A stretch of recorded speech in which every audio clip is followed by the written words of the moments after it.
thir tu te in zavain chi bai kan bu ka chu tunjum kan program ah hian Reverend Kela Rong hetanen kanwan income dona ani hi kan pastor senior pension te zinga mi ani a pension nu ate po para church la ma te po la imang chunjom zelin rong bol na te po la chunjom zelania voinia kan income na te abula changa atop thlenga milau thir sak torin kan som chuni kapu chi bai le voinia hun chatak mai min pelom thu kan shil chia ama sai ni pian le mur na te khoi kho chhuak ngei ni ti te tin inu pui fanau eng te chan chin te min shil thayam shil thian chu ka thiat ang kan soi venga ka pian chu khemi sai tual bul rol lung khwa ania khemi a khian an pianga maro chu nau pang hun lai e pian atanga kum kuwa thleng kan oma chuan champhaya kanu le paten min pem pui le a sang ka zo somnga le pakwa chuta chong ka seilian ani chuan sang ka zo ko som sari le pakwa December ni thum a kan nu lal sem lian ne kan in ne ya chu kan din mun de chu ni tuna fa en zat nge nei a tu te nei to em fa hi mi pa pani an ne ya me chia pakhat kan fa pa upaber hian nu pui ne ya maro chu van duai thak kan ti don mi an in then le a chumi ne chon fa pani an ne ya tuna chon plero so ve to ole alom ome ani le inau panlai in eng angno pangmi ziange ni atin school lu lai te na thiam thei pol te nim nge in swal te lo shat viau lo mo inau panlai in anau panlai mi zia hi isia thiam har khopa thian te ne na in kom ho khatia kho sa ho ma hi kan ne ten mi ten eng ang nge min mu min sia dan kha kan zuk skill kel wa mi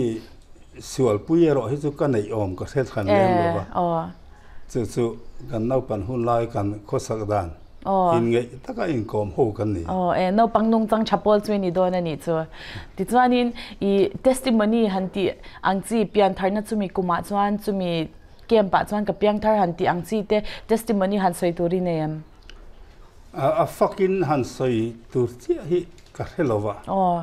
amara chu abul tan na ka ria the dan chuan champhai kan pem nuwa sa ko samruk nge ru khat ka helo chumi a chuan kapa le kapate hian pathian thuan soi tlanga khami an soi akha chanem ngai ta ka soi ve re ni boka chu chuan karil ru min ne ta tang chuan pathian lam hoina ril ru hi ka nei ta tang chuan in chong trai te po mani pha tokin ek ni a tele mun fian rial ani ya chuan ka mang thin chu karil ru om kem lampang anga hi chuan hetiang boro hi ka tong ve lo chumi lai chuan kumeng zat ngei ni kum som le pani pathum chobor ve niang no panlai changa pathian shwai ni ngal deu ani mei chuti ro hemon don le ti chuanin pastor ni hi itum reng no panlai I chak te ini tumani ngayam nau panlai pastor kan revak lova mien baptist po hianin engma kan la khe tham lova chawang chon pastor thut mun le aom chil bial kan le lova pastor kan han khiat ve chu kan play role chho champhai kan pem nuwa pastor kha kan kheve chawnia amaro chu helam pang hoizo ke pen naturata na kala soi ngai lem lo pakhat chu zana kamu manga hian mun eng nuam de mai phul rai rui mai hi kalo muwa chuta chuan mi pakhat hianin khoi nge chol na mun nuam tak chu ti kha min lo zo ta kha khan karil ro kai huai ning chu matric kan pass khanin akan zilai khan kan headmaster puthan se ตัวส่วนโบราณตัวส่วนเองมาจิกโซเฮนซิริตุมที่มินโซส่วนบาสรนาติค่ะกัจฉานานิตาส่วนการิโรมาสเบลส่วนนี้มั้ยimu mga changin ko na idong angani me chutro pathiani na shatir che ditwanin metric pass nuwa chwanin easier ta ani easier ta biti but aizolan hon masak ber dot tu but ni na kan ni ditwanin i BTH easier zo chwanin pro pastor ilut ngalem lakin ngalem kan principal pu pa zo ne na khan BD zirtlang kadu katia kathian te ho hero zon tlem akum senior zokan ne wang khan zirtlang kha an lo tilem lawa kema in Serampur college sa kazuk zirve ne ti chuanin ani le ingti kumange pro pastoral lakini pro pastor in khoi hmuna tingei om pro pastor lak kan hi sang ka ko som saril pakko sinot khan Ruven Tansiama moderator ni lai khan ani khan min la chuanin sang ko samriat January ni kuan ni lami khale induction service vaireng te kan ne vaireng te chuan vaireng te bial ni lom bi khothir bial vaireng te kauma ta chuanin pro pastor na ka thok tir che kan chumi hmuna chuan pro pastor chu kumeng zat nge pro pastor chuani thom in man chuani nem nge ni ta ni mo khoi hmuna nge nem nge ni engti kum nge sangkha zakwa somria le pani sinot khanin dor pui ko khan bia gina hiam min nem kata amak em chu thil ke ma chin chia ve ale amak ka te chu December ni som pani sangkha zakwa somria le pania nem nge kania December ni som pani sang ni le som pakhata pensioning ka chu ani chu I pathianin ashwai che pathianin ompui che ti asha ta chu ti chuanin I pastoral lakini vele chan khoilai nge ibiala tin pastor bial ivon hau kha a indotin min shil them kan saido na sang kha zakwa somria le pani sinot khanin pastor nem nge tharte omna turatan an ruat kabial tu chu bayra bibial ania suda chu khoya omnge ti pok helom ma pa zonga chuan ma patang khan kolasi patang liam thang ani ti kan ria chuan bayra bia chuan pastor na reverend sanchin moya boralta khami kha kazuk thla ka chuan induction service kha pastoral enkiman ning ka hiam meron nei puya chuanin khuanin tram kom tir tiak lawa kumli pastoring koma chuan sangka zakwa somkwa le anelo sangka zakwa somria le pasaria khan ngo pabiala minda chhole chuan ngo pabiala chuan tram puitling kum sari kahan oma chuan sang ni na sangka zakwa somkwa le pali khan ke fang biala min son thalea chuan ke fang biala tang chuan sang ni le pakhata dor pi veng thar biala ka om le chuan dor pi veng thara tram puitling ka om nuwa sang ni le pariat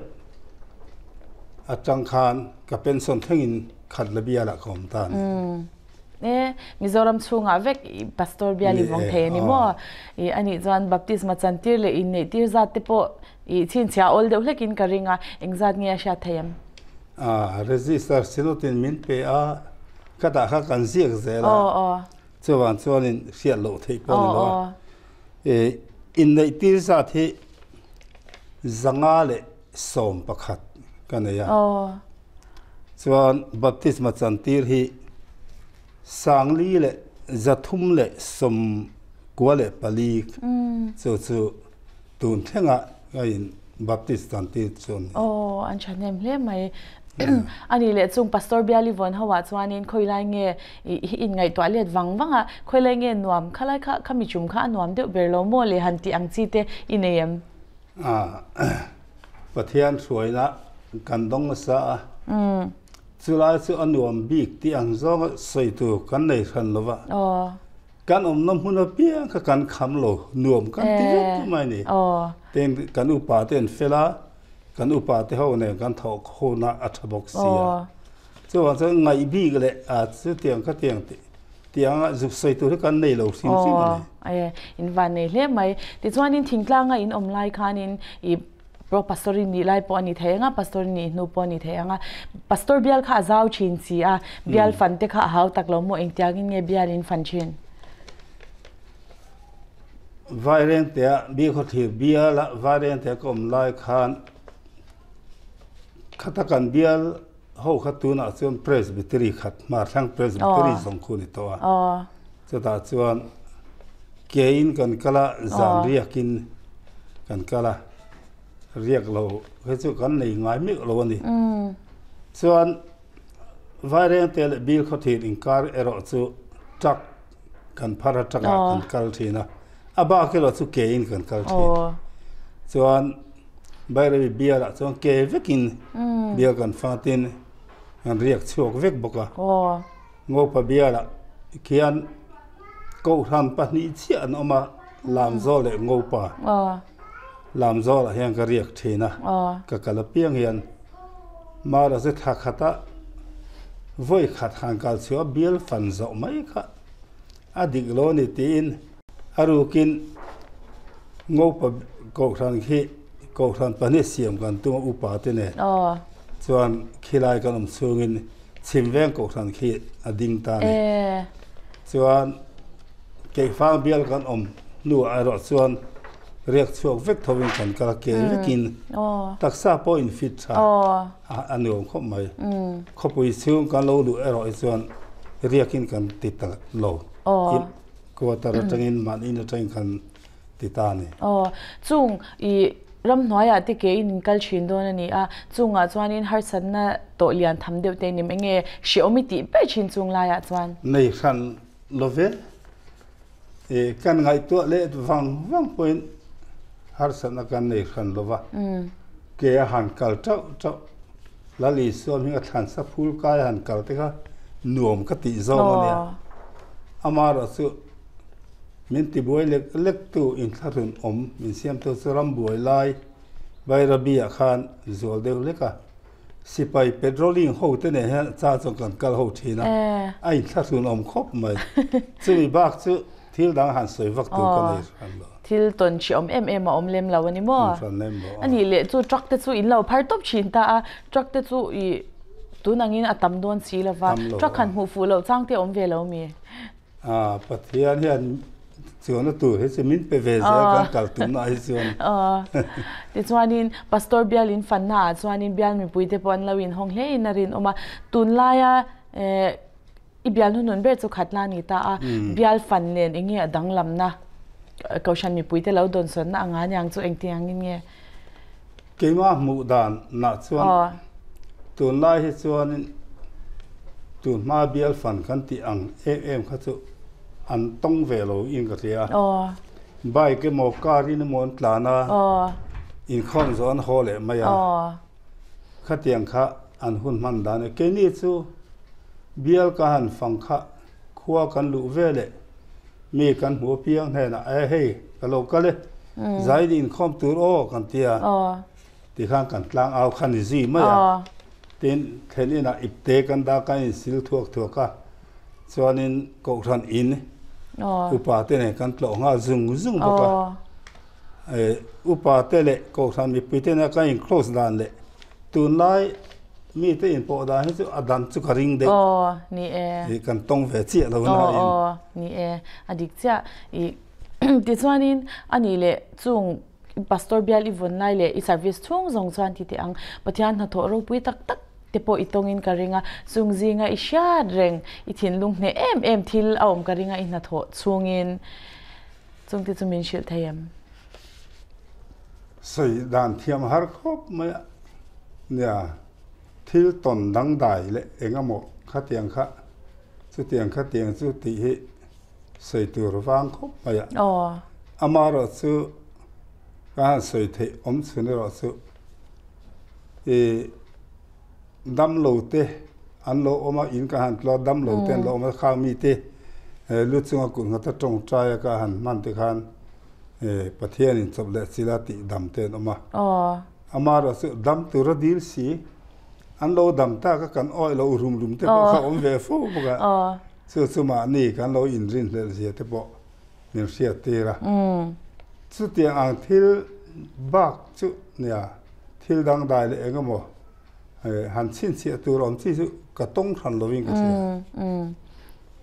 ti chuanin ani le ti le te dei la sinot le presbytery huwa pa ichan vo lo chel to ti kha sha them sinot le presbytery huwa pa hian presbytery a hian moderator chumli kanito ten sinot lama hian committee peng sang a hian presbytery ruat na in atanga ruat na in tuna committee hey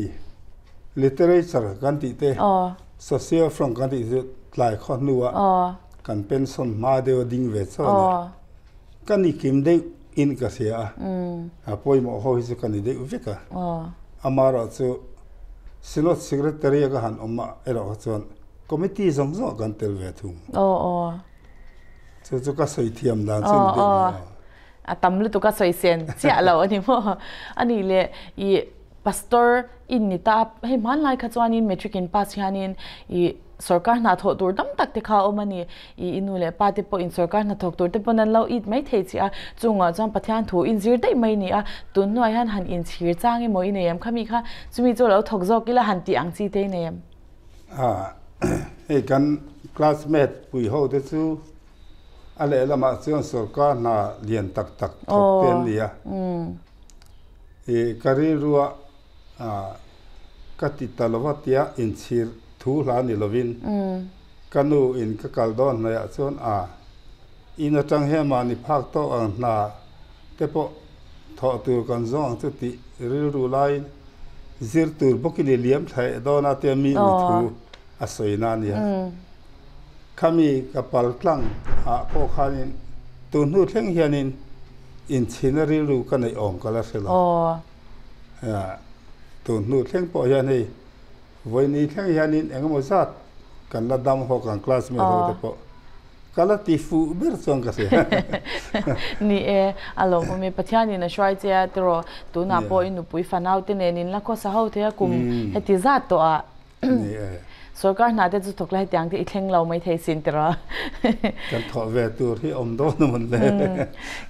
ani le ti chuanin pastor bial Ivon la I service line ti te ang I sermon thu puemo pathian thu I shil chin line tuna po ila shil thau mai thema se I shil wang lai tak takin enge I sermon thu pui ingai poimo caution mi pui te hianin chumi chuan mamo in karing ti ang chi te han vei ber ang chi te khai nem menge I kal pui ber chin ti ang akal pui ber chin kanei ran lawa amaro chu bial kan fan don te ko thana hun kan nei do te chuan kati dan thin chu pathian karon ma sa uluk takin pathian he ka tong traya chu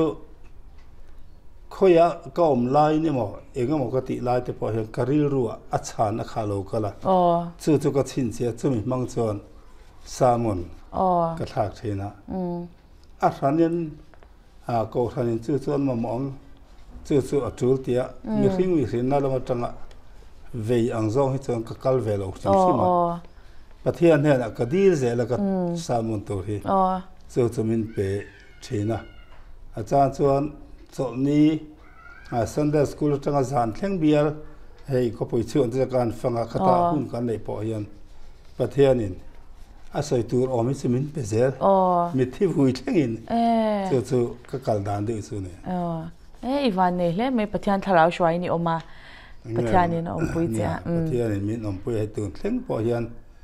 chu ala zong thang om zeling ni adik cha ani le che chiat na han soi turi ne am จะเชียนในสวยตัวที่ก็ให้เทียมเจี๊ยแล้ววะจุ่มขัด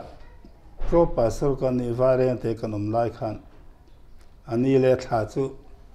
ก็สุกสวยเทียเจี๊ยต่อแล้ววะการเช่นออกมามีช่วงกว่ากันในเวทูอินดีแล้วเนี่ยอินรินีเฮียนิกดีลนี่มันก็สัตย์ที่ระสังหามันเทียงกริงอีฟักกัลเตียงเตียมีรอนโซมางัวรอินรินีเนี่ยจานอินคอมันดีบอกเสียเฮมิหุ่นอาจารย์ซันเดย์สคูลอินบัวใส่เตะเลี้ยที่ดังอินบัวใส่เตะปอกกระดูกกตันส่วนวาริมโลเวโมเลกเตียอะไรระวังสมาร์ทโฟนยังเตียสมาร์ทโฟนน่าจะสนุกจงกันละหาโจทย์ดอนส่วนอันนี้ตะกะโลหมดจุดที่มีหันสองตะกะจนที่วักกะลังเมียงกันเตียกันวักกะลาหุ่นกันแทงข้าอโลละสาวซองโลมาโลละนี่ปุ๊บมาอีเทกังหัลมาเมียกันเตียถูกกันยัลดูต่อวิกสิละกันเทกังตากันนี่เล้งชักจานิข้องขมิ้นบอกบัวยังตีเขากันเล้าเขาปะส่วนกันหงเขาได้กันทีนินดาร์ดีแต่ส่วนนี้ช่วงเต็นซอนโลเอียอินก็เต็นส่วนก็เอโลมายังก็อินเสียมังก็อินพิสิลเที่ยวก็อินเสียมังก็อินข้อมงาเลยอินข้อมบานก็อินดอนเนี่ยก็เตียอันนี้พอส่วนนี่แต่สติลายส่วนการก่อทันสิกตรีกันอุปาค่ะอิมันตัวมาเตียมีรสส่งมาปะซึ่งมีก็อินข้อมการช่วยเราสุอาชินเชียรีนายเทหิลาฮาร์คบมาชูน่ะนี่เลยนักกันทกะกันหาเอ็มขลุ่มบูรอกการอันนี้มุดข้าเราตุยขบไม่อินข้องกันช่วยค่ะทุกสิ่งตุยทุกสิ่งจังกันจะเองติไล่เงี้ยก็มุดทิลปอกกันเหรอเจอกันอุปาเตมีร่างกายทั่วทุกสิ่งตุยนะหุ่นมังสวิรัติเนี่ยกันที่สุดท้ายลาอันนี้เลยในเราเทียกันโซตาจนลากันสาบกันบางค่ะเบียกินปอนชัวมาจนมุตวัตุยดูเวโมเลกเตอุปาเตอุระอามักมุตันิมินเตียเชื่อการีรุนาเสียเดือดจนปกติจนจะทักเวดูรุมโดนหิจุดรออินทัชชุนอมบ็อกซี่อันนี้เลยจุมีบ้ากัจจุบันอีเซอร์วิสทุ่งอีทิลตันหันไงตัวเล็ดวังละหันสวยจักเตอิลันเนียม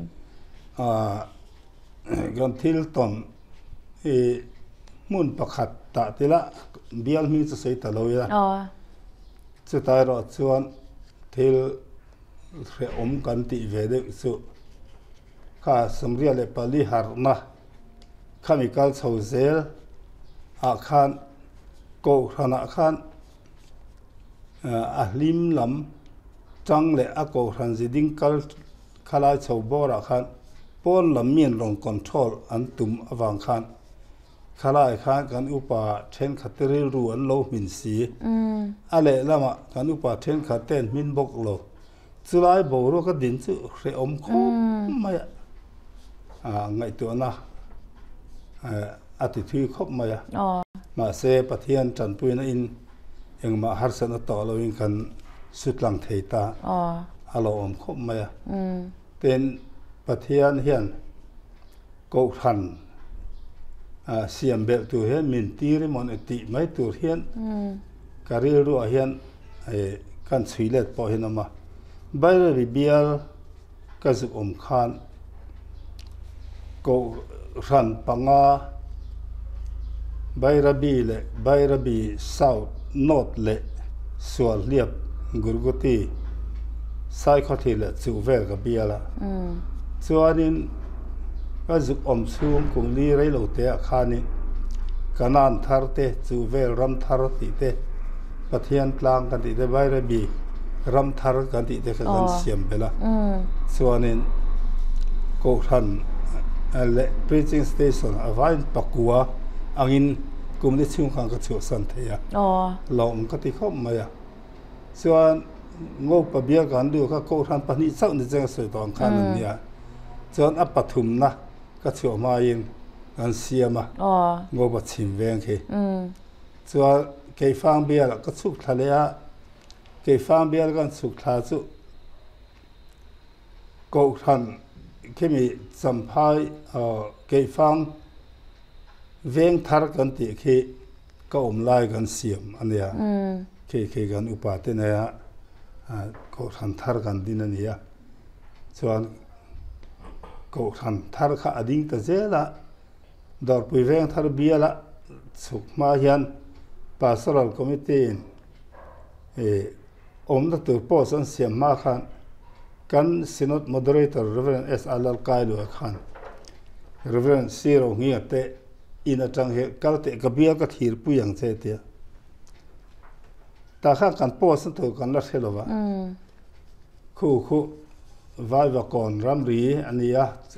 so long so ti kwal chu teng chumi chung chu kabia la nia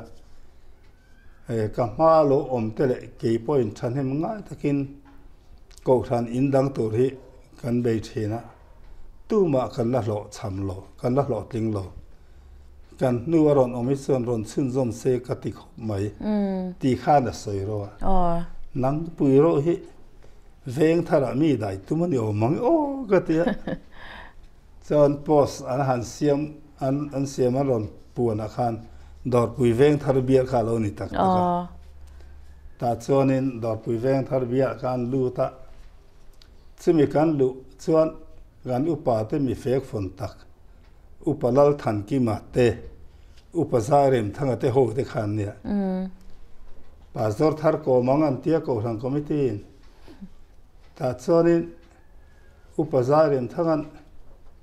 he pastor turin ilo om ania ke ni pon kan lo pom che enge ron ti tumber ti mi han zo ta eng ting ka chanang o ka tia ma se karilwa ti tum nei sa in ka lo upa te ne kan rel ho nga chu kan thok ho wang chu ke in ti tum nei sa in elai mun ka ron thleng le ne ka tia suta ama ve khan chu ti tum nei point i lo lu lo ni mo min la ti zia khatiang khanin an ma ni ho he ti sathil taka po ko ran thila po mi sinot level po mi sang tak le mi pui tling tak an ya khang ho bula khan kan om chhota mi an dom thiam boka dom maya chon dor pui veng thar bia ka om lai khan ko than pathum dor pui veng thar west le din thar veng thang le tui ko north so apiang ta ni chu upa te ho ne kan tho ho ni ya chumia chuan thil pakhat dor pui veng thar le din thar lampang kha chu kan ti fel maya hmuna khan tui ko lam kha kan upa te kan rel na ni lovin tui ko not huam china upa ho kha a in dang du lo nia amaro chu ako rang committee thuang ar kha chen in dang se ti khan boka chon biak in zong tur kan ti po khan upa te ko ta kan da an mu thei lo ni an du ai nang lo pali an oma pani du le pani du kha ai ang thei tlat lo ma ya chum kha chumin ron rem pui te an tia nang ma ni ni rem the so en ting ka rem pui the ang chu local ro zaina final kan du ni tia ta chuani ka vakal ta zaina hian ti felin du em ka te du e te ani le ka thu in so nga yang kan ti fel tu cho da ni e thu ang zelin an tia ani le amal te ting ka zo dang se biagin mun pani kan mu a chak le thang ti ringot in changula a khoi zo ngein du ka zo pho tang chu ka tia ta chuan ka zo ta a thenin a chak an te then thang an te ti khan khata khan vote la in atam lon chu zui tai la atlu tho ma selangin kan min don lowa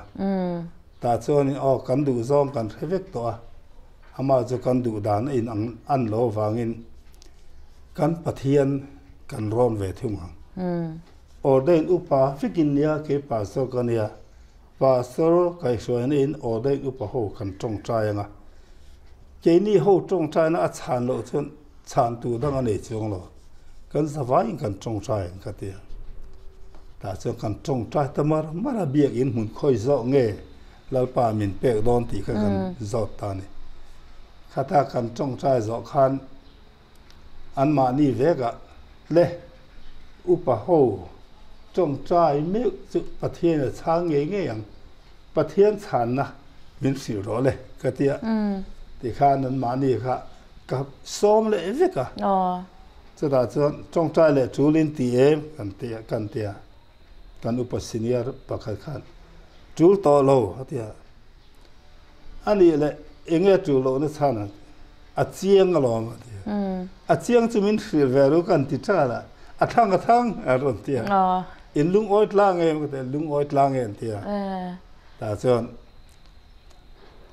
a du lo ho la pa ha chang ta a le khan chang ta se na tu zinga man ka han pengal do ni an tia chu pathian thil ti mak ak ka ngai pathian ta liao nia chu ta kan upa pakha chon mi comment na chon I ma lo kal zong ten ko than in dang turin min nora tu ma kan min lo ko kan kal po hi kan in hel thina te I lo ve a voi khat ma in dan thui pul pita poi sei lo ma cha ma poi sei lo upa ho kan min vek tu nge ini ka the thiam bi lo che min tie chu thil sin che tla ka ngai de le trong trai na thil ti theina alang pathian ni na ompui che ti a sha hle mai chu tin ko shan piang po atam mai pastor bial won chunga te po ti chuanin ani le I pension nuwa khanin atir lama kan soi tong khan para charge lama te in mangzui le ni in ka sha rong bol nei cholo hle maya khoi eng berange in man ka pension nu sa ni som pakata khan pensioning an choga hela in kan in hi kan lo pheya enge mo kan ti don ta le ti kan pension chuan pastor than siaman ker bein ka bel ve thiam ngem ati te ka ri ru om ru ma ama chu April tha a khan kan sin lamin that ai ara that ai ara chaplain tu kan ma mo izukal thei min ram tia kai ngai tu na sa chong cha ing chung kwa po kan suya a then chuan kal to lo mai ro ti te pon oma ma ro su pathian o ne kan thia ta ta wang khan kan nu in pathian poi kan khoi palange e kal pe jon zu kal mai te che min tia ta chuan kan va o ta chuan March ni som ni panga nge April ni som ni panga ka cheng ta che lo ta chuan in heta tang kan chuk thata chuan kan zuk zoma so ta chuan ko ta kan zuk zom a chuan kum thum ve ka zuk om ve a ama ro chu phai kholum om chu kholum bol te kan ne mo a khe om ruang reng ko a rong bol na le a bo rok chu nu ten chan po ana khom maya chuanin kholum bol kha ka nei nget don ka thia da wangin ka ron chuak mai don ka te ai thu len tia chuan ka chuak ta chuan kum khat vel kan chol kha DTI khen bat som nga na nia pui ta ka man kan du chuwangin principal na min han tho sakron tia ti tak setem ro soma ma sela ke khan nakum hi hei ko ran ho du sakna in bial che mena dor puya hian min mang dona helai bial che men hi thatin committee nia bial standing hi chuba ga Sunday school committee te agape committee te lo ombok nen hun pum ang chong kaman to don lo wa chuang chong kumin chau kaman ang ka tia chu po chu ni se thare re gan tia ka han thoka chuta chuan rui lo ngai ho en kol na ni de bera mun danga lo en kol sil to te khang mi te ne kan pathian thu kan zertira a zerte to pani pathumin kan zertira kum tlon in te nga kan mang ve certificate te pakain pe ga certificate in theology ti ang zo kan CT sa chu ania chon bia che me ha kan oma khami kha om zo khan kan ha dam to tura ka in ngai khan TV zet lom khan field director tu khami ro som le chu ta chon in kan ngai to na sa voi khat an lo kal na po a chung ko kan lo ti veng kan tia ta chong ka fa pa Solomon na lu pu pe chon ka pa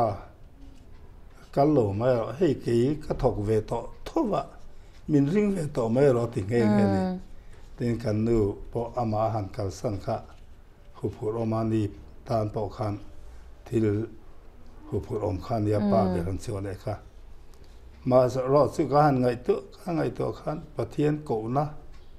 ania lo nial ni kha chon amo kha kan phur ngam lowang ati te kha ri ro khan om boka chu chu kan nu ri ro po khan lian thowa aram mun ma le nga mu chung chang su sei lo khalai ko na kha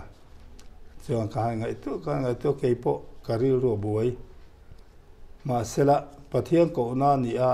kan chan lo kha chuan pathian poi kan soi ti kan la bok se pathian tri na awang liu liawin kan chang le a chon in do butana field director in ka zugum le a chu ta chuan kum thum vel bok ka zugum le covid ri khanin khati ang borok ka han ton ta khan in ngai to na mai chuan chuan in lo chok ta mai do min tia chong ka chho san vele ta ne chu para chas la ka kal dan tuna chuan I chol ve deuh tor ri ani mo an chola ko than lama hian kai mang buai vele ta tiang ko than lama hian in kan u pa ten an rel da chuan nang ni zong bial kha le chani lo ne ya bial upa bial in nei lawanga amar chu pastor man lo piang in mithia emo in nei na emo chu da chuan in ding hang an thia chu kan ding ti ni tabera tu na pe chuan hei ko thanin committee chairman na min man la ta khania mun da han ka san po hi a rem te chiam lo dam chung in thok don me ni chutiro thia ni mila don dia ni adik cha hei tu na po ila tlangwal em ma kumsum sari chuang to sari li kan mang choi me chu sari li a po ila tlangwal khop mai pathian in rong bol turin ala se shang je ala wal him che ni ti kha asiata ti chuanin kanin komna top lampang kan lo nai dona ngai nom hle maya ti chuanin ko shami puite ne na chadu emo thir tu te ne na chadu atop nan enge rin na ko nga ni emo han chadu te min soi sakla chang kan hun kan du tok don ya chu ti zo ngai to chuan enge gan chang te soi thiam har be chu ni maya amara chu rong bol pui pa sor ho te ne na kan chadu chu an zawai ne na soi theila hei ka chadu chu ni pa sor chu bial a lor kan nia kan service chung te kum som thum chuang de vek nia chuwang chon kum nga tam ang zong kal phe chon pastor bial tam ta kan lu ta pastor bial kan lu rengin kan namasa pastor bial ziale kalpung hi chom lu lo tha khami bial te khan eng tingen local te va in zirzo ka va in submit hi kan mo phurna nia chuan upa te na po lung rol du de le kan tho ho na po tha du amaro su ke mani chom lu kan nei hian kan tho pui tur upa ti tan hian na buai thak thin chu kan cha du pakhat ania tin chu lo le chuan kan soi le du chu rong bol tu kan ya ko ran ho ten min ring ani chuan chong trai na le bible chia tam hi apoimo katia he rong bol tu ten kan tha tham tu ani lo chung ten an thia mo hello mo khoi mo la ya ni alo thara alo kala hun rem chang ma sabera pathian pol na hi aru kan nge tu chuin khom chu thu ran ni sa hemi a hian in man tam poimo ti ka kan sa cha du chu ni ber mai alom omle mai I thu cha chatak mai min soi sakatin experience te thil ton tam tak te po min chil sha alom tho kan chil che a thil tu te point kan no pui nge na rin oma tin koshana I rong bol na te tu na chairman ni na te poi kale zen na to I rong bol le zen na tura du sakna kan hlan che a shi se na chatak nen wei tak dam na ti in du sakna kan hlan na lom tho kan chil che ka lo me nang ne po tluon takin he rong bol na in kal pui don ne a kan la me